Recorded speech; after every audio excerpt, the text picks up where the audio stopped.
So, good morning, everyone.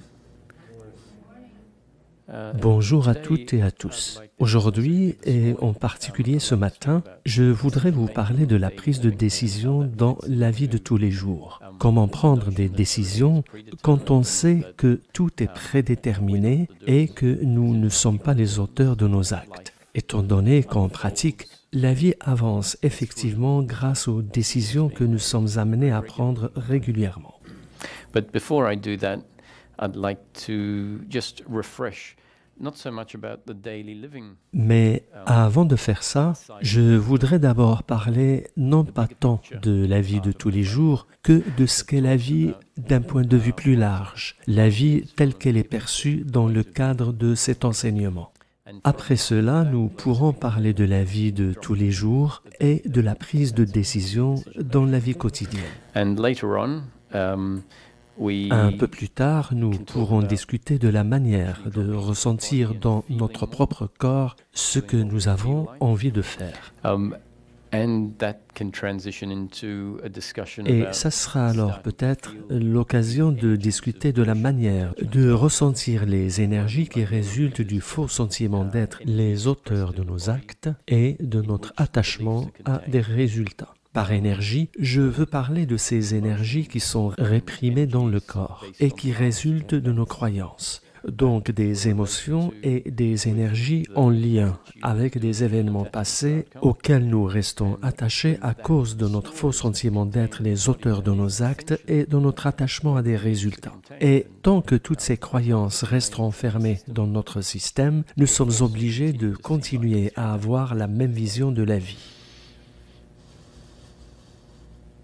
so a bigger picture point of view, and this is where we can Donc, start to la see vie one considérée d'un point de vue plus général, ce qui nous permettra de voir pourquoi il s'agit ici d'un enseignement non duel, même si globalement cet enseignement a une approche qui va du pratique au conceptuel, plutôt que l'inverse, comme c'est le cas de nombreux enseignements non duels qui mettent davantage l'accent sur la conscience comme étant notre véritable nature, tandis que dans une approche qui va du pratique au conceptuel. Nous approchons les choses à partir du cadre de la vie quotidienne. Les deux approches sont en réalité complémentaires. Donc, l'idée est la suivante. Avant toute manifestation, avant que l'univers n'existe, l'univers étant partie intégrante de la manifestation, et en termes très pratiques, la manifestation, c'est ce qu'il y a là devant nous en ce moment. À toute fin pratique donc, c'est cela la manifestation. D'un point de vue plus large, la manifestation, c'est l'univers dans sa totalité. Et s'il y a des univers multiples, alors la manifestation serait tous ces univers à la fois, et non pas seulement notre univers. Essentiellement donc, cela veut dire que la manifestation, c'est tout ce qui existe.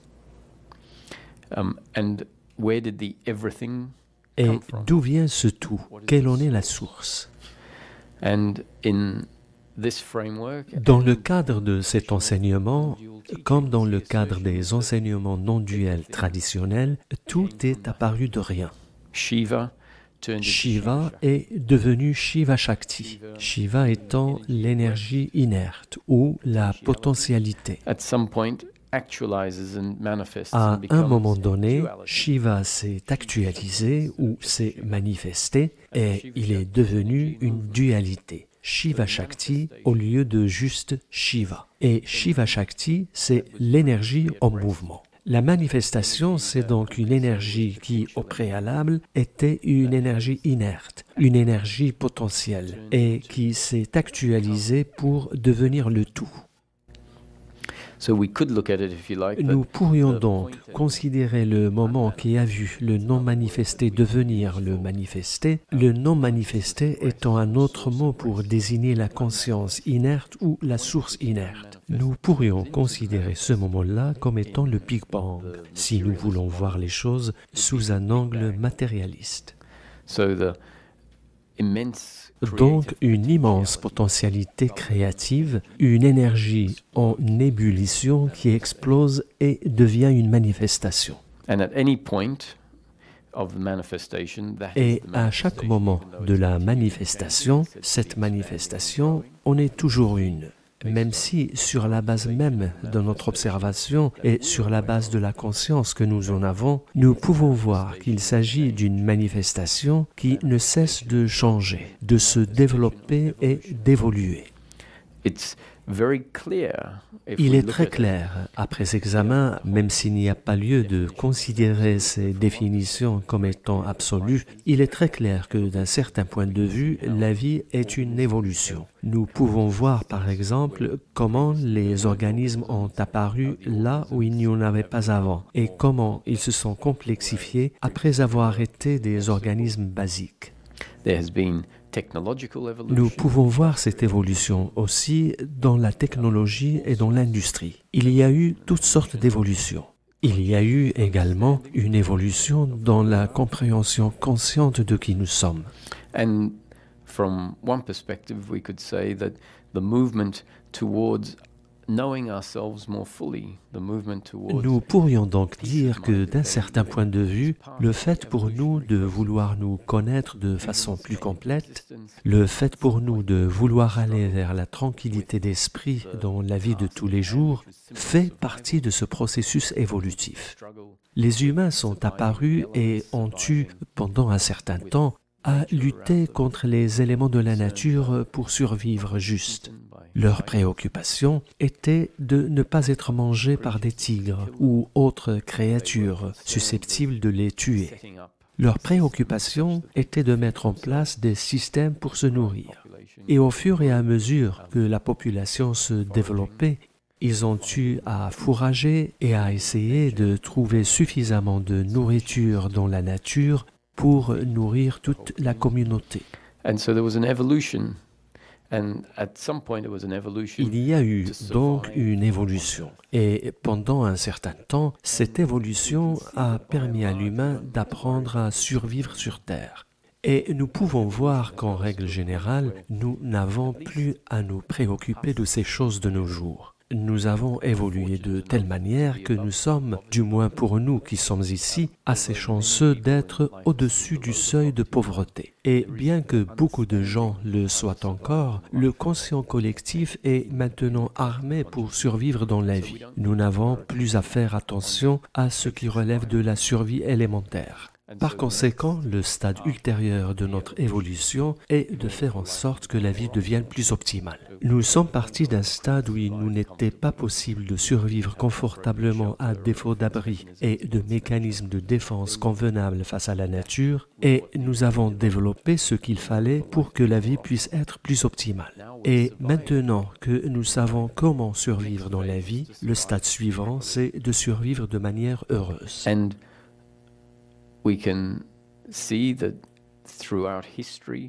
Et nous pouvons voir que l'humanité a connu tout au long de son histoire des petits éveils qui l'ont amené à prendre conscience, par exemple, du fait que la souffrance est une question d'attitude, sans rapport avec les circonstances.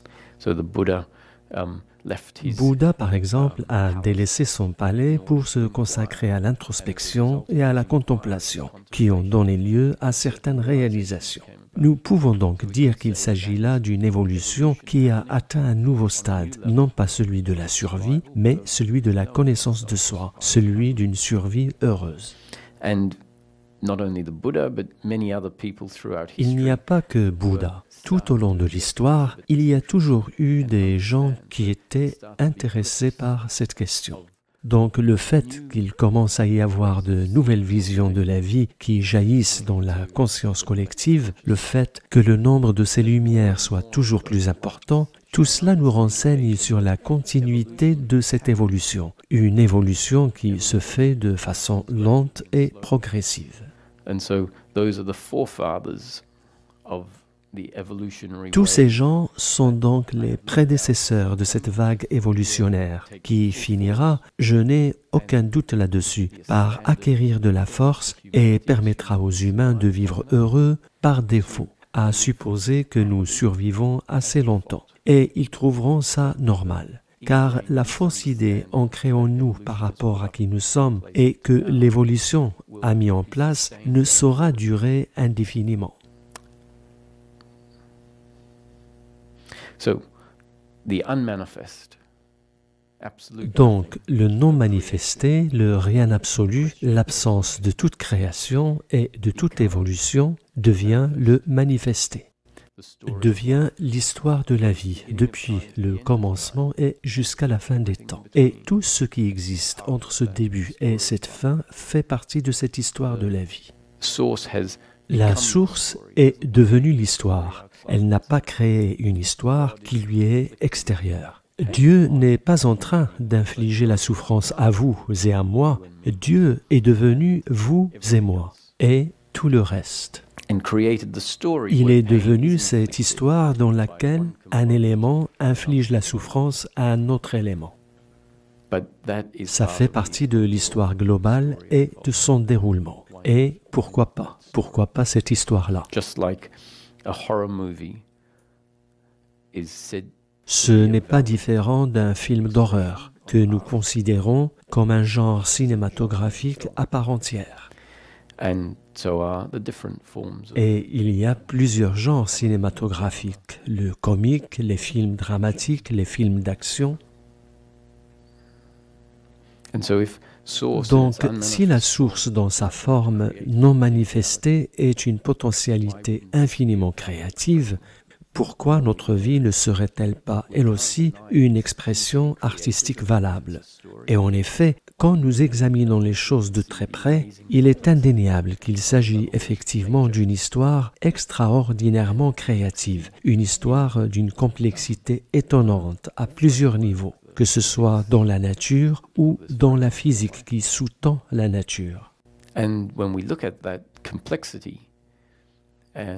Et lorsque nous voyons cette complexité et la créativité dont elle fait preuve, nous ne pouvons pas ne pas nous émerveiller devant l'origine de ce mystère.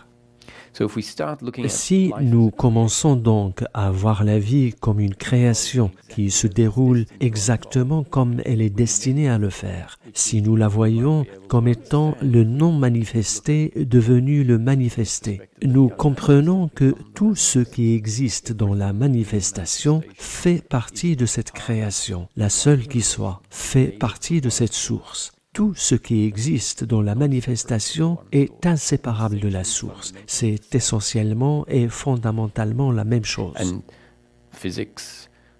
D'ailleurs, c'est ce que la physique tend à démontrer. Si nous allons en profondeur, nous découvrons que la différenciation est une différenciation en apparence seulement, que fondamentalement, tout est constitué d'une seule et même matière. Tout est constitué de la même énergie ou de la même conscience, pourrions-nous dire.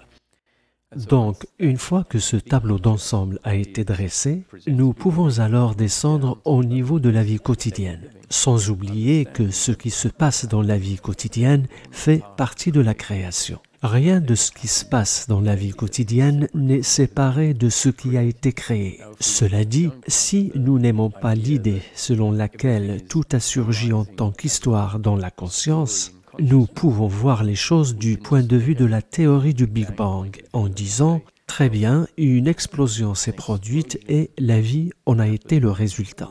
La vie, c'est à chaque moment cette explosion qui avance, à l'instar d'une bombe qui explose et à n'importe quel moment, les éclats de cette bombe peuvent se retrouver à un endroit et, une seconde plus tard, les voilà en train de s'entrechoquer ailleurs. Et une fois que l'explosion initiale a connu une extension, lorsque l'énergie provenant de cette explosion a connu une extension, tout s'est stabilisé pour finir dans une configuration qui a été entièrement déterminée par l'impulsion initiale et par la manière dont tout s'est mis en place à partir de cette impulsion initiale. Donc la vie est à chaque moment un mouvement dont l'origine se trouve dans cette impulsion initiale. Mais c'est quoi alors la vie quotidienne? Essentiellement, la vie quotidienne est d'abord une question d'interaction humaine.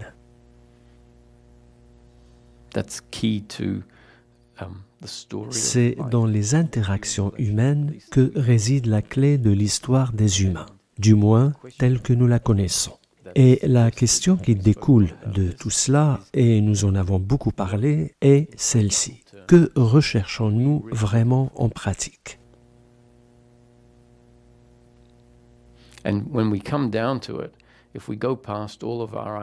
Lorsque nous examinons les choses en profondeur, en laissant de côté toutes nos idées qui relèvent parfois de l'altruisme et de l'idéalisme, si nous sommes vraiment honnêtes avec nous-mêmes, si nous sommes francs, et ça devient bien plus flagrant quand nous en avons assez de lutter, pour être honnête, tout ce que nous recherchons, c'est d'être heureux.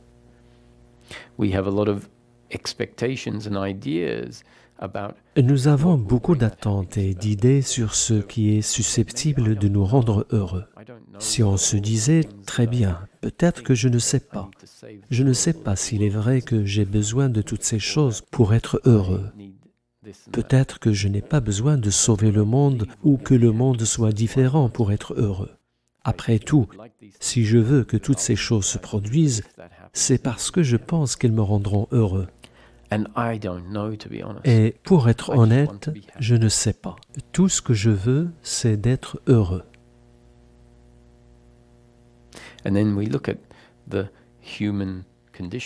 Et en examinant la condition humaine, nous découvrons que notre absence de bonheur est bien moins une question de circonstances qu'une question d'attitude que nous adoptons face à ces circonstances. Nous découvrons que notre attitude actuelle, source de souffrance, de résistance et de malaise, est elle-même due au sentiment que nous avons d'être les auteurs de nos actes, qu'elle est due à notre attachement à des résultats. Et quelle sera alors notre attitude une fois que notre mécontentement aura disparu?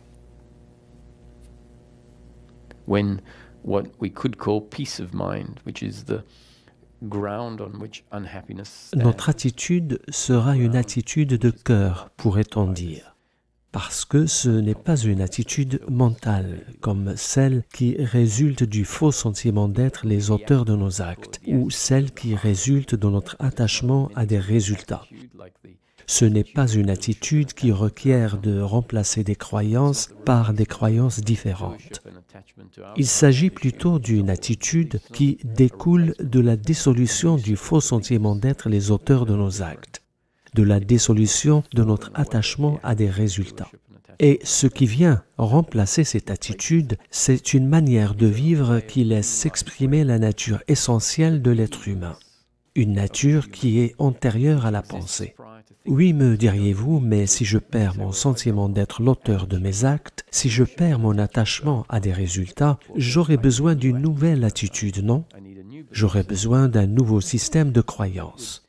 Une telle conclusion serait normale pour notre esprit conceptuel, étant donné que celui-ci ne peut pas concevoir qu'il puisse y avoir une autre énergie ou une autre force qui est présente quelle que soit notre attitude. Une force qui fonctionnera et fonctionne que nous ayons ou pas une interprétation mentale de la vie.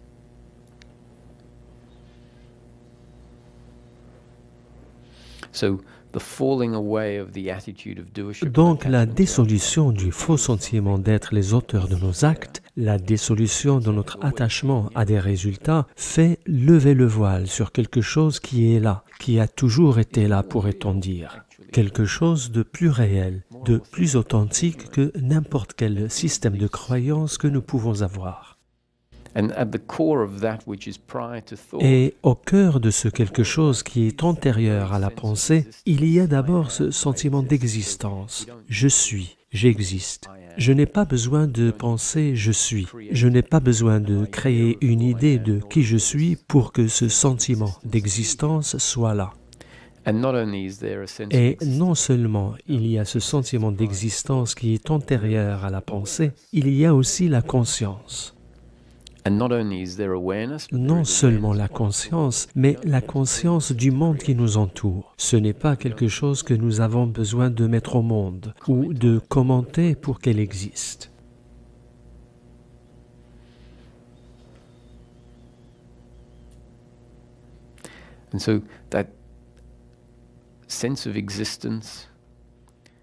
the sense I am, I'm Ce alive, I'm sentiment here. d'existence, ce sentiment de je suis, ce sentiment d'être vivant, d'être là, n'est pas le produit de la pensée, puisque la conscience, tout comme nos corps avec leurs préférences, leurs émotions, leurs pensées et leurs sentiments, tout cela fonctionne de façon automatique. It unfolds as part of the moving story Tout of se life. déroule en tant qu'histoire de la vie. Ce n'est pas à nous qu'il incombe de faire se dérouler la vie.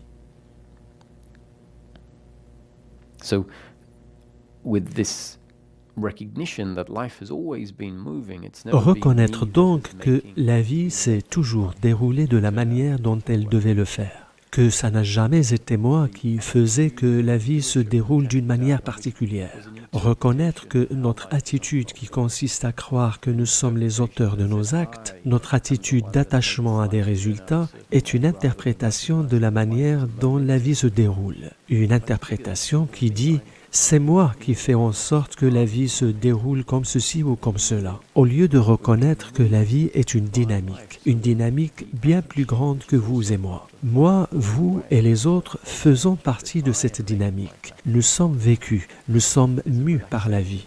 Donc, lorsque cette attitude vient à disparaître, nous nous sentons détendus, nous nous sentons prêts à entreprendre le voyage, mais sans le sentiment d'un moi qui aurait le contrôle du voyage. Notre nouvelle attitude, pourrait-on dire, est une attitude qui reflète en réalité notre état naturel, à savoir l'absence du faux sentiment d'être les auteurs de nos actes et l'absence d'attachement à des résultats.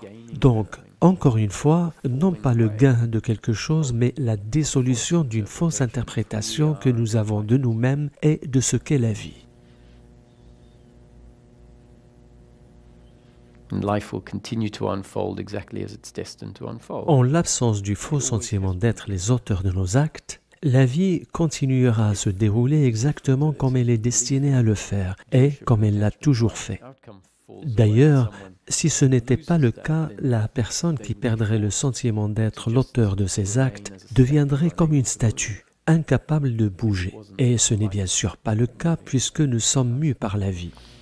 So this is why so much, and that's not the case when the attitude of doership and attachment to À outcome vrai falls dire, away. on a observé que l'individu qui perd son faux sentiment d'être l'auteur de ses actes, l'individu qui perd son attachement à des résultats, continue à vivre une vie parfaitement fonctionnelle et souvent de façon bien plus efficace qu'avant.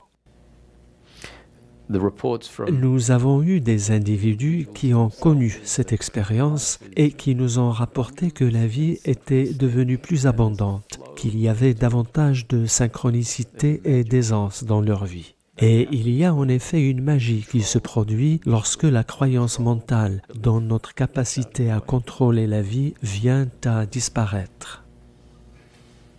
and so we can see that life must be Nous pouvons happening. donc voir que la vie ne peut pas se dérouler sans une force plus grande. Nous sommes vécus. C'est pour cette raison que l'accent est souvent mis sur l'abandon de soi à la volonté de Dieu. Everything is a happening Tout se according passe to God. selon la volonté de Dieu. Je ne suis pas et vous n'êtes pas les auteurs de vos actes. Tout se passe selon la volonté de Dieu. Now, the word God, Cela étant dit, je n'utilise pas le mot Dieu trop souvent parce qu'il est très connoté. we have a definition Nous of avons une God définition de Dieu qui nous a souvent été martelée de force dans certains cas. Une définition de Dieu qui est différente du Dieu dont je parle.